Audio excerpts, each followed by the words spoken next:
Allez, voilà le poulet cuit à l'envers. Un poulet d'1,6 kg, 1,8 kg, qui était label rouge, et qui l'est toujours, et qui est pratiquement fini de cuire. D'ailleurs, je vais vous le prouver tout de suite, avec mes superbes couteaux de mon ami Fernand Ramos, entièrement ciselés à la main. Voilà, voilà, regardez. Et regardez ce manche. Travail d'orfèvre. Et si monsieur peut faire un gros plan, regardez, je vais le piquer là, au blanc, et regardez comme le jus sort de lui-même. Est-ce que vous voyez bien, monsieur le réalisateur? Voilà. Donc ce poulet, maintenant, à un moment, un petit peu, comme il a cuit à basse température, il manque un petit peu de couleur. C'est-à-dire, pour l'avoir comme vous l'aimez, eh bien, on va le mettre 5 minutes de chaque côté au grill. Et là, nous aurons le petit Jésus en culotte de velours. Mais tu l'as préparé comment, ton poulet? Tu nous as pas dit ce que tu as mis. C'est un secret? Oh, mais devant la caméra, c'est plus un secret. Bon, voyons. Alors, c'est parce que c'est toi, Pascal. Ouais. Et que tu es mon ami. Vous avez tous de la chance, hein, vous allez savoir la recette. C'est un poulet cuit à l'envers. Lorsque vous faites un poulet, que vous le mettez à four chaud, vous saisissez le poulet. Mais vous, quand vous vous brûlez au même four, vous faites aïe et vous vous contractez. La bête est morte, mais la chair reste vivante.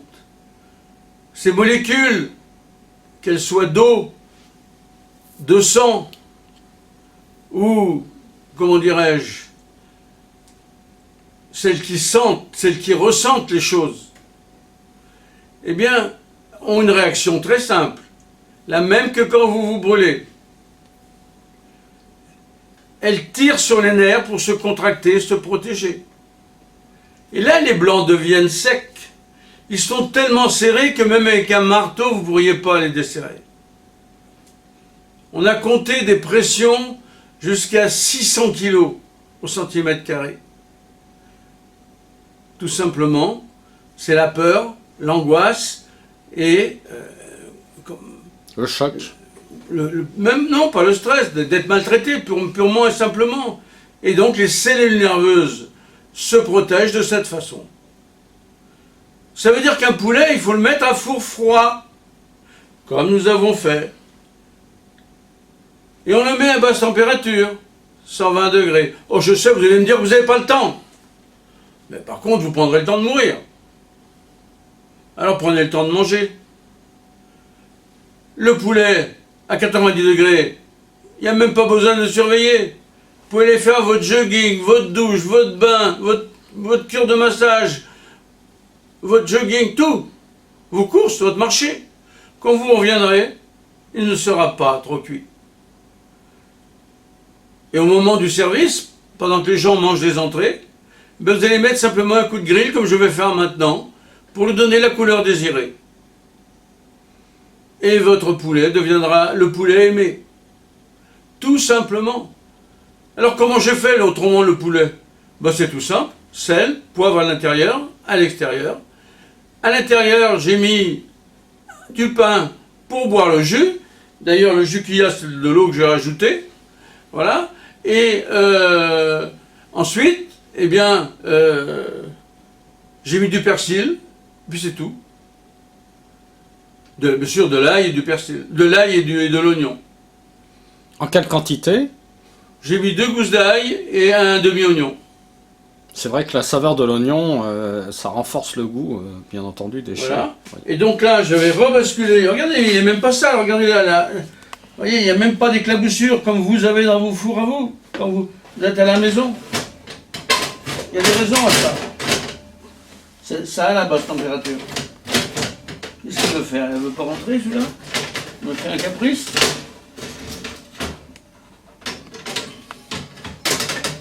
Voilà. Et bien là, je le remets. Le grill se met à fonctionner.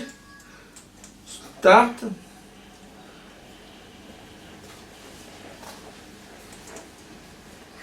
À Voilà. quelle température? Le grill, je l'ai mis... Il n'y a pas de température pour un grill. Il y a le grand grill ou le petit grill. Selon les fabricants. Hein, donc de toute façon, vous prenez le grill le plus fort. Il faut que ça dore le plus rapidement possible. Combien de temps? Bon, on met à peu près 5-6 minutes de chaque côté. Est-ce qu'il faut mettre de l'eau dessus pour... Non. La cuisson qui va faire éclater les molécules d'eau va donner suffisamment d'humidité au poulet, vous avez vu, je l'ai piqué, l'eau a coulé. Donc on verra tout à l'heure d'ailleurs, quand on va le sortir, qu'il est plein d'eau. Et notre tarte là, regardez-la comme elle est belle. Franchement, ça vient juste après le poulet. Regardez. Magnifique. Magnifique. Elle est magnifique, Marchesso. Ça tourne, mais il va me falloir 2 torchons. Oui, parce que ça a l'air bien chaud. Toi. Voilà un vrai poulet à la Marchesso. Il a même brûlé un tout petit peu. Oh, ça doit pas gêner beaucoup, hein, la peau protège. Ah oui, il y a de l'eau, hein, il y a beaucoup d'eau. Hein. Il y a beaucoup de jus. Du jus de cuisson. Du jus de cuisson. Voilà. Donc voilà notre bête. Voyez. Magnifique, magnifique. Voilà. Et regardez le jus qui coule des pâtes et du blanc. Vous voyez, le jus qui s'en va là. Eh bien, ça prouve une chose. C'est que les blancs sont cuits comme ils doivent l'être. C'est complètement exact. Voilà. Il est parfaitement cuit et vraiment, on va lui faire honneur à ce poulet. Voilà, donc je vais le mettre un petit peu plus loin. Et je vais le découper devant vous. Afin que je le suce, mais que vous le sachiez. Alors maintenant, on va découper le poulet, Pierre. Alors, tu me disais quoi, cher ami, que beaucoup de gens... Bah, beaucoup de gens, en fait, parlent beaucoup, mais bon, quand on passe à la réalisation, c'est tout un art. Moi, je dirais que la cuisine, c'est tout un art. Oui, mais j'ai participé à beaucoup d'événements que les gens ignorent et avec lesquels nous avons réussi des choses. Alors, déjà, la première chose, c'est qu'on n'utilise pas un couteau pour couper un poulet. On utilise une cuillère. Voilà. Et là, ça se découpe tout seul. Vous en êtes témoin, c'est en direct.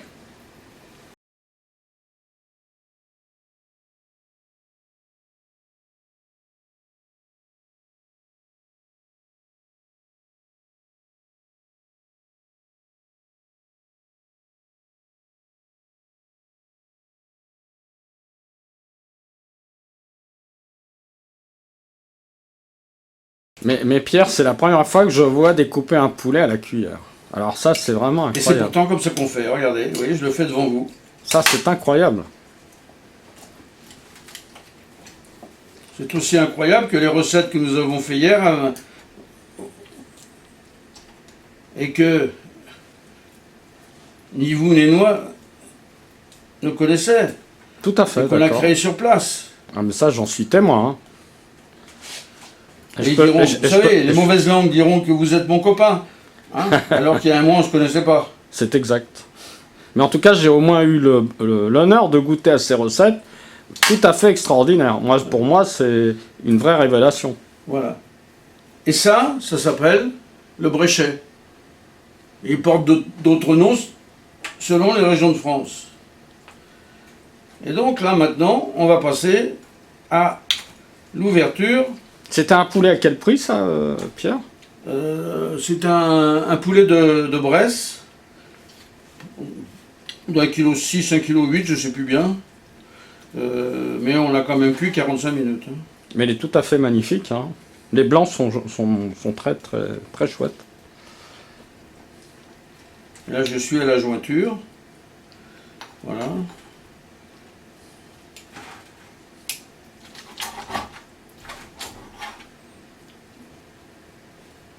Oui, c'est quand même pas évident, hein. C'est vrai. Ben non, il faut trouver la jointure. Hein. Oui, oui. Et quand un poulet est bien cuit comme ça, vous voyez, je l'ai là, elle est là.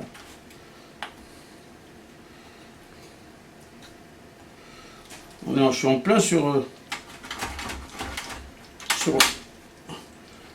on pourrait dire, pour un homme, on dirait l'épaule. Voilà. Voilà. Allez Coco, tu rentres par là. Ouais. Quand même utiliser un peu le couteau, voilà. Ouais, On n'a pas le choix là. Ouais, appuyez dessus. Voilà. Et on le roule. Et donc voilà le blanc. C'est beau ça, hein?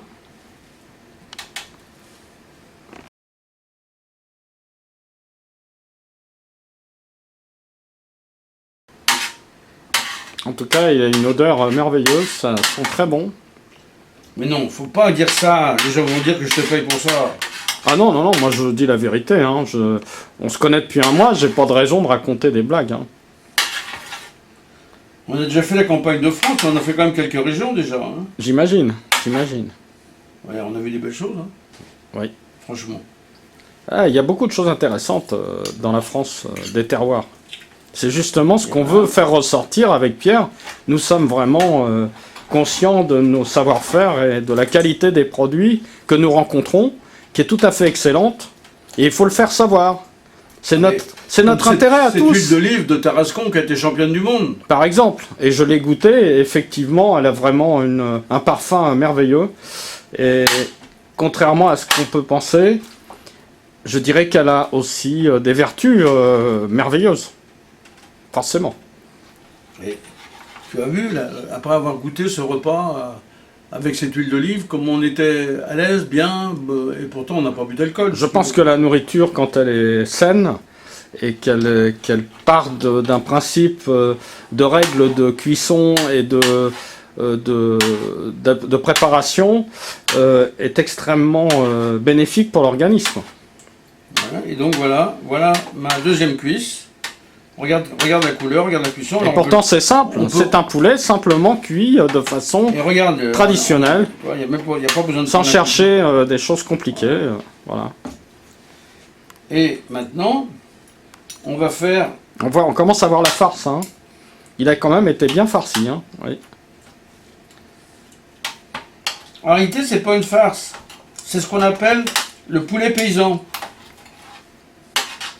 C'est comme ça que l'appelait Kurnonski d'ailleurs, l'homme qui a monté l'histoire de toute pièce de la tarte tatin qui n'a jamais existé.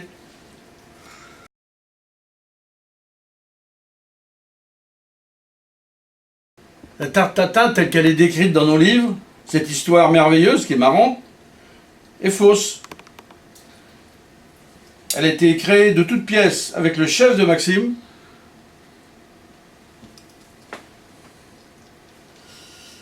Et Kurnonski, la seule chose qui est vraie, c'est qu'ils ont mangé chez les sœurs Tatin le midi, et qu'un plat est tombé par terre. Et c'est ce plat qui est tombé par terre qui leur a donné l'idée de monter l'histoire. Une histoire qui évidemment a fait le tour du monde et qui a permis de faire connaître Maxime, certainement. Oui, Marc, mais c'est surtout, ça fait un mythe de connaître les sœurs Tatin. C'était la Tatin, c'est un gros canular, quoi, bien arrangé et bien monté en tous les cas. Oui. Comme quoi en cuisine, on y trouve quand même des choses amusantes. C'est des anecdotes très particulières qui ont peut-être permis même à créer des recettes particulières aussi avec l'anecdote. L'histoire de la béarnaise.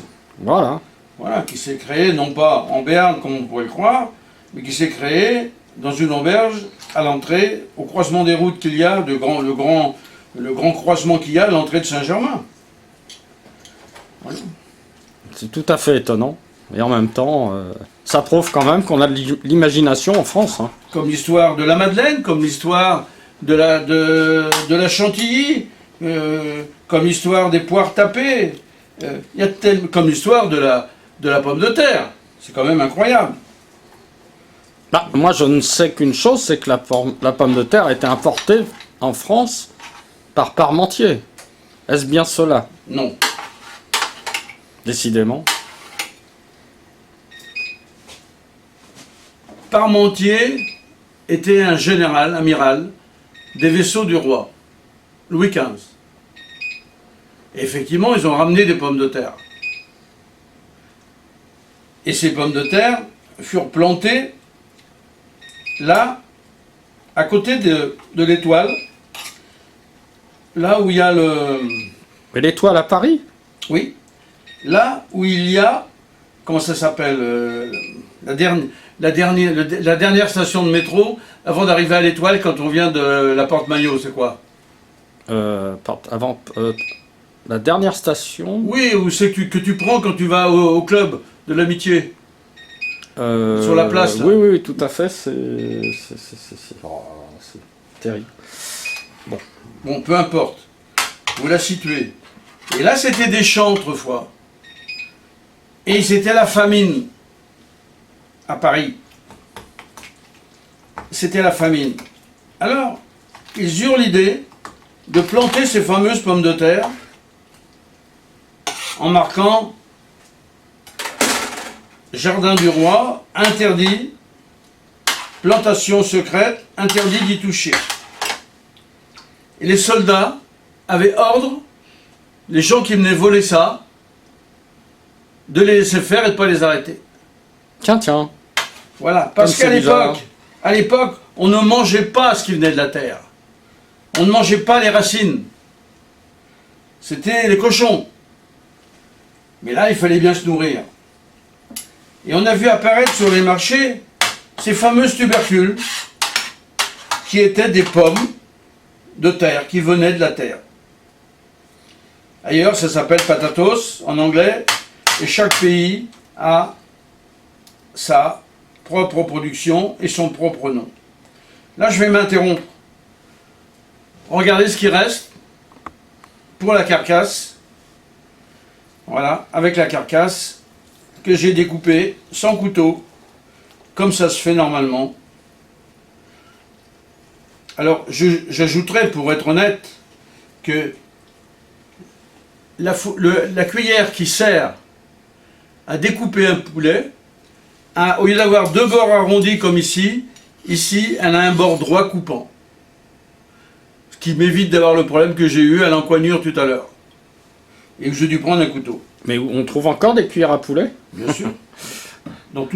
Chaque fois que vous achetez ce qu'on appelle une ménagère, ne pas confondre avec ménagerie, eh bien, nous avons ce genre d'outils.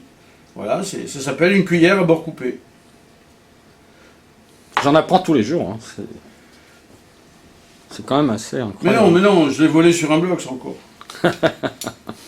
Donc, l'histoire de la pomme de terre, on en était donc à dire que les gens volaient les pommes de terre d'une manière... Ils faisaient cuire dans l'eau. Voilà.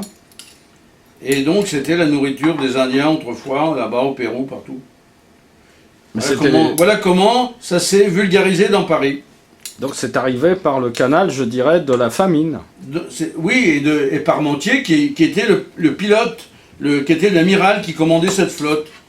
Et donc, on a attribué ça... la paternité de la pomme de terre à Parmentier, ce qui n'a rien à voir avec lui. D'accord. Si ce n'est qu'il était le chauffeur, pas le chauffeur, mais l'homme qui commandait la flotte, voilà, et c'est tout. Si ça se trouve, il n'en a peut-être jamais mangé de sa vie. C'est assez drôle, ouais. Et donc après, les variétés de pommes de terre ont été mises en place. Parce qu'il y a quand même des différences sur les pommes de terre. C'est quand même extraordinaire. Les variétés de pommes de terre ont été multipliées. Il y a 2453 aujourd'hui variétés de pommes de terre qui ont été définies. Et les pommes de terre, vous ne pouvez pas acheter n'importe quelle pomme de terre et la planter n'importe où. Chaque région du monde a son type de pomme de terre autorisée. Et elles sont très difficiles à se reproduire autrement que dans la... Vous pouvez faire trois récoltes avec. Au bout de 3 récoltes, il faut racheter de la semence. Enfin, des petites pommes de terre. Parce qu'elles sont faites pour vivre 3 fois. Alors voilà, il me reste maintenant... Quelle pomme de terre vous mettez en avant pour une purée? Par exemple, vraiment bien réussie Moi, pour une vraie purée, je mets de la binge. La binge, d'accord. Voilà. Ou de la charlotte. La charlotte, ouais. Ou de la toute petite pomme de terre, la rate, là. La rate, oui. Ou éventuellement de la bognotte, de l'île de Ré. Ouais. Voilà, ça, ce sont des pommes de terre qui sont bonnes pour faire tout.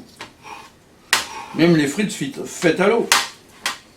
Oui, excellente production de frites que j'ai pu aussi déguster avec plaisir parce que c'est vrai qu'elles étaient vraiment très peu fournies en huile après avoir été donc immergées dans de l'huile bouillante, puisque l'eau de la cuisson des pommes de terre en fait permet justement de repousser l'huile dans la friteuse. Et donc là, on obtient quand même un résultat beaucoup plus sain pour manger des frites régulièrement. Il y a beaucoup moins de risques, effectivement, avec l'huile. Ça, c'est quand même, je dirais, une innovation tout à fait intéressante pour la cuisine. Elles sont bien meilleures. Et ça, je vous le garantis, elles sont bien meilleures. Et je le répète.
Voici ce poulet, donc entièrement démonté devant vous, avec des cuillères, deux, et surtout pas avec un couteau. J'ai fait une petite coupe, parce que j'ai pas la cuillère tout à fait adéquate, là où nous sommes. Il faudra que j'en achète une, pour la prochaine fois.